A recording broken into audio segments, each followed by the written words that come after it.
Hello friends, आज हम संस्कृत भाषा का छठा पाठ करेंगे। षष्ठम पाठ है, समुद्र तट है, समुद्र का तट। इस पाठ के अंदर हम तृतीय तथा चतुर्थी विभक्ति के शब्द रूप का प्रयोग करेंगे। वो हम कैसे प्रयोग करेंगे वो हम सीखेंगे। इससे पहले आपने प्रथमा द्वितीय ये विभक्ति सीखी थी पिछले पाठों में। तो इस पाठ के अंदर हम तृतीय और चतुर्थी विभक्ति का प्रयोग सीखेंगे। तृतीय विभक्ति अर्थात करण, जैसे कारक चिन्ह होते हैं, आपको पता होगा, कर्ता ने कर्म को करण से, यानी कि जो तृतीय विभक्ति है वो उसके अंदर कारक में करण से आती है। ठीक है, तो इसकी जो चिन्ह जो है वो क्या होगा, से। तृतीय में से आता है। ठीक है, जैसे कि एन, एन जो आएगा कंदुकेन, तो गेंद से। ठीक है, इस तरीके से। और चतुर्थी विभक्ति जो है वो संप्रदान जो है इसकी, और इसका जो चिन्ह है वो के द्वारा। ठीक है, और इसका जो वो है पहचान वो है आए। ठीक है, तो आज चलिए अब इसका अनुवाद शुरू करते हैं। एषः समुद्र तटः, एषा मतलब यह, समुद्र तटः समुद्र तट है, यह समुद्र तट है। इसके बाद है अत्र जना पर्यटनाय आगच्छन्ति। अत्र मीन्स क्या होता है, यहाँ। ये एक अव्यय शब्द है। ये अव्यय शब्द क्या होते हैं ये आपको मैं अगली वीडियो में बताऊंगी, अब इसके बारे में नहीं चर्चा करेंगे। तो अत्र जना पर्यटनाय आगच्छन्ति, यहाँ लोग पर्यटन के लिए आते हैं। ठीक है, नेक्स्ट, केचन तरंगे क्रीडन्ति। केचन मीन्स कुछ लोग, तरंगे, तरंगे मतलब लहरें, क्रीडन्ति खेलते हैं, या खेलते हैं। कुछ लोग तरंगों से खेलते हैं, लहरों से खेलते हैं। आप लोगों ने देखा होगा समुद्र तट पे कई बार आप लोग गए होंगे, तो वहां पर लहरें उठती हैं, तो कुछ लहरों से खेलते हैं, कुछ दूसरे तरीके से खेलते हैं। तो आपको जो समुद्र तट है वो पता होगा कि इसको क्या बोलते हैं, बीच, है ना। तो हमारे देश में जो है कई सारे जो समुद्र तट हैं, जैसे कि मुंबई में है, कलकत्ता में है, और भी कई है। तो इसको हम बीच बोलते हैं, जिसे हम बीच यानी कि समुद्र तट, समुद्र का किनारा। ठीक है, तो वहाँ का जो वातावरण है बहुत अच्छा होता है। वहाँ पे लोग जो है वो प्रसन्नता से जाते हैं, वहाँ बहुत खुश होते हैं जाकर। आप लोग भी कभी गए होंगे। चलिए आगे पढ़ते हैं। केचन च नौकाभि जल विहारम कुर्वन्ति। केचन यानी कि और कुछ लोग, नौका भी नौकाओं से, जल विहारम जल में, सैर, विहारम में सैर, कुर्वन्ति करते हैं। अर्थात कुछ लोग नौका से जल में सैर करते हैं। आप लोग भी कई बार बैठे होंगे, कभी बैठे होंगे नाव में। ठीक है, इसके बाद है बालिका, बालिकाः बालकाः च बालुका भी बालुका गृहं रचयन्ति। बालिकाः मीन्स लड़कियां, बालकाः मीन्स लड़के, लड़कियां और, चा मीन्स और, लड़कियां और लड़के। बालुका भी मीन्स, बालुका मीन्स क्या होता है, बालू, बालू की जो मिट्टी होती है उससे जो है क्या बना रहे हैं, गृहम रचयन्ति। गृहम मीन्स घर बना रहे हैं। आपने देखा होगा कि छोटे छोटे बच्चे समुद्र तट पे जाके जो बालू की मिट्टी होती है उससे छोटे छोटे घर बनाते हैं। ठीक है, मध्ये मध्ये तरंगा बालुका गृहम प्रवहन्ति। इसके बाद क्या है, ये खेल जो है ये बच्चे खेलते रहते हैं, और जो लड़के और लड़कियां जो रेत से घर बना रहे हैं, और इस बीच मतलब मध्य मध्य, इस बीच तरंगे मतलब जो जो पानी की जो लहरें हैं वो जो रेत के घर बने हैं उनको प्रवहंती, प्रवहायंती मीन्स उनको अपने साथ बहाकर ले जाते हैं।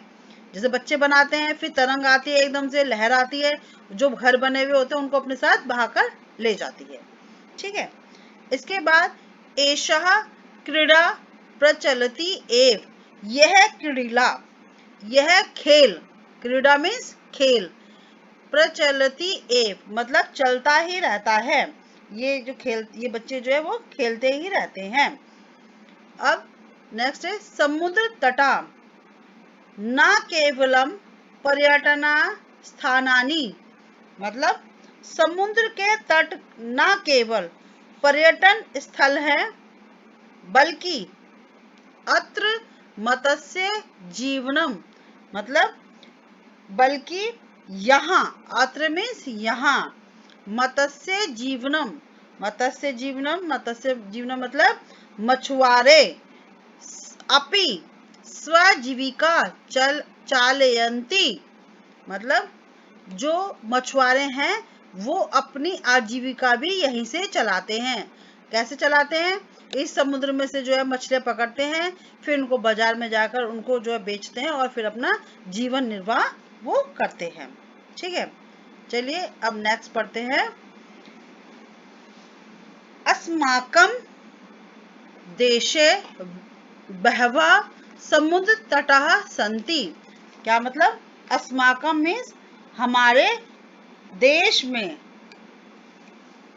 बहवा मीन्स बहुत सारे, समुद्र तटः सन्ति समुद्र तट हैं। एतेषु मुंबई, गोवा, कोच्चि, कन्याकुमारी, विशाखापत्तनम, पुरी तटः अति प्रसिद्ध सन्ति, मतलब हमारे देश में जो है बहुत सारे समुद्र तट हैं, जिनमें से कौन कौन से हैं? मुंबई, गोवा, कोच्चि, कन्याकुमारी, ये देखिए,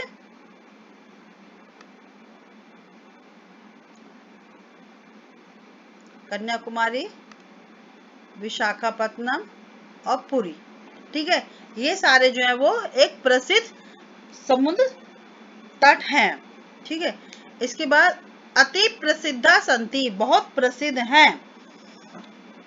अब गोवा तट विदेशी पर्यटक पर्यटक के भे समधिकम रोचते, मतलब जो गोवा का जो तट है वो विदेशी लोगों के लिए बहुत ही ज्यादा क्या है? समाधिक रोचते, मतलब बहुत रुचि रखते हैं, यहाँ आना बहुत पसंद करते हैं। ठीक है, अब है कि सबसे ज्यादा जो है वो गोवा में विदेशी लोग आते हैं यहाँ पर।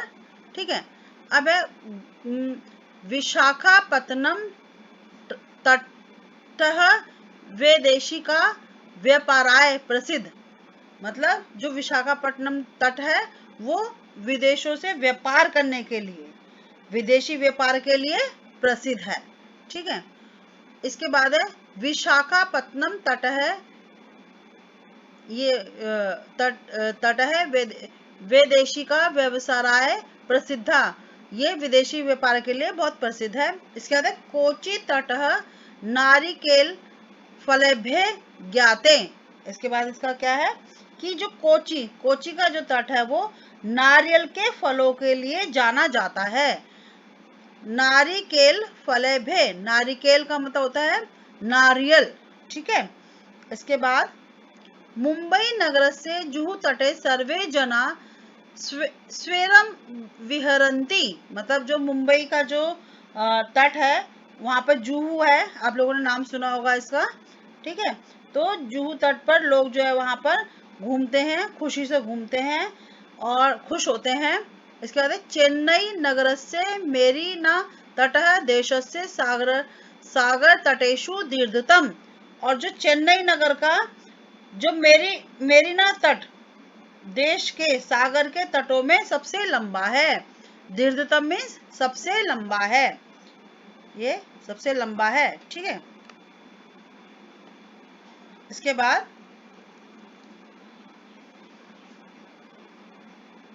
भारत से तीसृषु दिशासु समुद्र तटा सन्ति।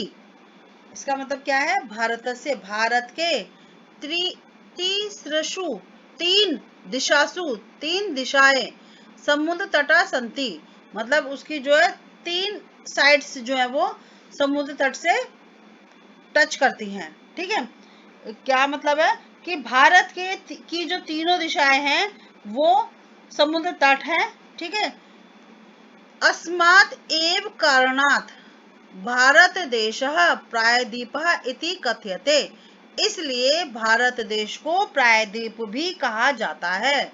अब देखिए, आपको मैं बताऊं प्रायद्वीप क्या कहलाता है। प्रायद्वीप वो होता है जो किसी भी कोई भी देश हो उसका तीन साइड से, अगर हम देखें हमारा मैप जो है, आपने कभी देखा होगा तो इस तरह देखिए, जैसे कि तीन साइड से, नीचे की साइड से देखो बंगाल की खाड़ी है एक तरफ, है ना, और फिर थोड़ा सा हम नीचे की तरफ जाते हैं तो देखा होगा आपने कि एक साइड बंगाल की खाड़ी है, एक साइड इसकी अर्बन सी है। ठीक है, और साउथ की तरफ जो है वो इंडियन ओशन है, एक साइड जो बे ऑफ बंगाल है।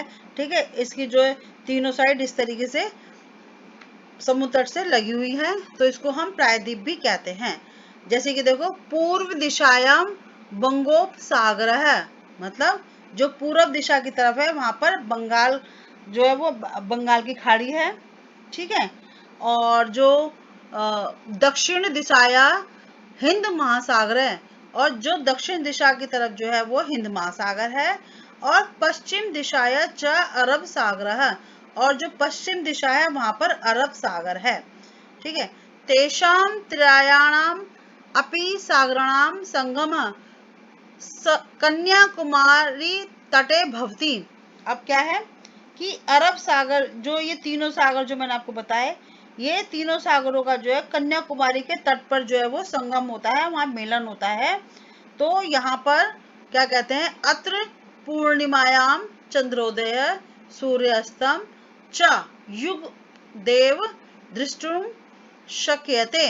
मतलब कि यहाँ पर पूर्णिमा होने पर चंद्रमा उदय और सूर्य अस्त को एक साथ देखा जा सकता है। जिसे जैसे कि जो है पूर्णिमा वाले दिन जो है, पूर्णिमा पर सूर्य उदय और सूर्य अस्त और चंद्रोदय एक साथ देखा जाता है। ये बहुत ही सुंदर जो दृश्य होता है।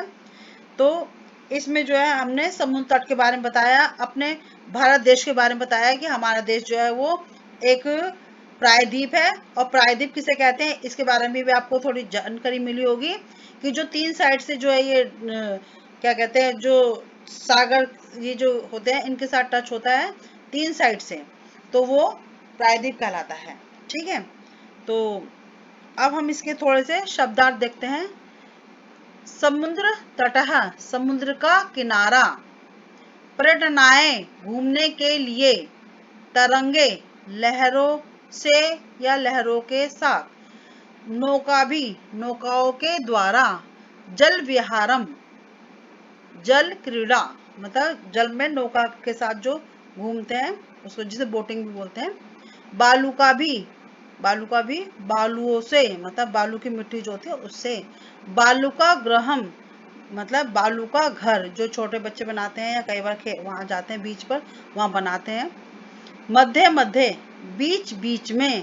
प्रवाहन्ते, धो देते हैं मतलब बहा देते हैं।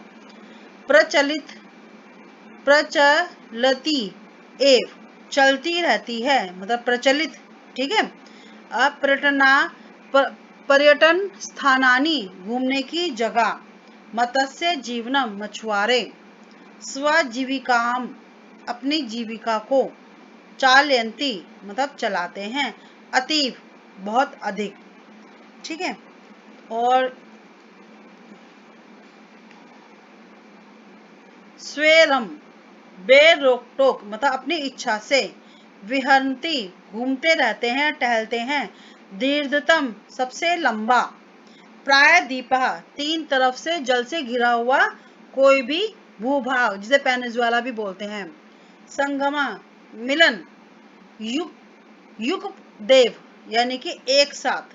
ठीक है, और दिष्ट दृष्टुम शक्यते, मतलब दृष्टुम मतलब देख, शक्यते में सकते हैं, देख सकते हैं। तो आज मैंने आपको जो है ये पाठ पढ़ाया।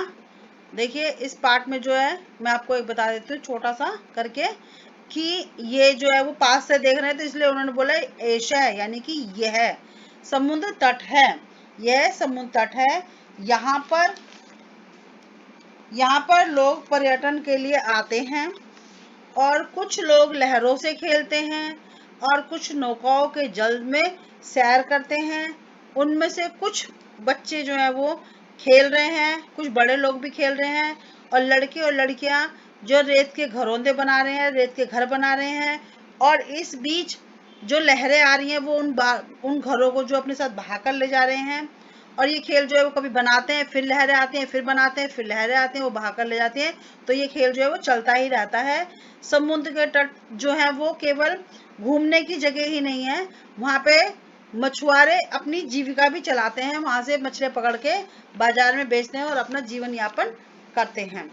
और जो हमारा देश जो है उसमें बहुत सारे समुद्र तट हैं, जिनमें से मुंबई, गोवा, कोची, कन्याकुमारी, विशाखापट्टनम और पुरी जैसे कुछ ये जो है बहुत प्रसिद्ध हैं। और ये सब जो है अपने अपनी इनकी एक विशेषता है। कौन सी विशेषता है?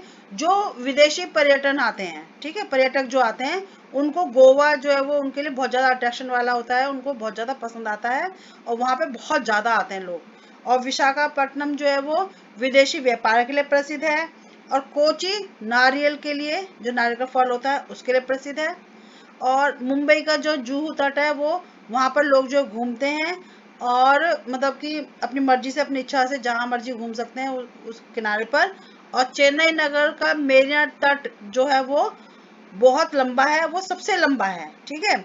और इसके बाद जो है इसके अंदर भारत जो है वो 3 दिशाओं में समुद्र तट है, मतलब उसकी 3 दिशाएं जो है वो, तीनों दिशाएं जो है वो समुद्र तट है उसकी। और इस कारण इसको हम भारत को प्रायद्वीप भी कहते हैं। और इसकी जो पूर्व दिशा है वो बंगाल की खाड़ी है, दक्षिण दिशा हिंद महासागर है और पश्चिम दिशा में अरब सागर है। इन तीनों ही सागरों का कन्याकुमारी में मिलन होता है। और यहाँ पर जब पूर्णिमा आती है, पूर्णिमा के दिन चंद्रोदय और सूर्यास्त को एक साथ देखा जा सकता है, ठीक है। अब मुझे लगता है कि आपको ये लेसन समझ आ गया होगा, इसका अनुवाद समझ आ गया होगा। तो आप एक बार इस जो है इस पाठ को जो है रीड करो, इसको पढ़ के देखो और इसका अभ्यास जो है वो बाद में देखते हैं। दूसरी वीडियो बनाऊंगी, उसके अंदर आप इसका अभ्यास देख सकते हैं। आज के लिए बस इतना ही, अगली वीडियो में मिलते हैं। आपको मेरी वीडियो पसंद आए तो इसको लाइक करें, सब्सक्राइब करें, शेयर करें। मिलते हैं अगली वीडियो में। Bye bye.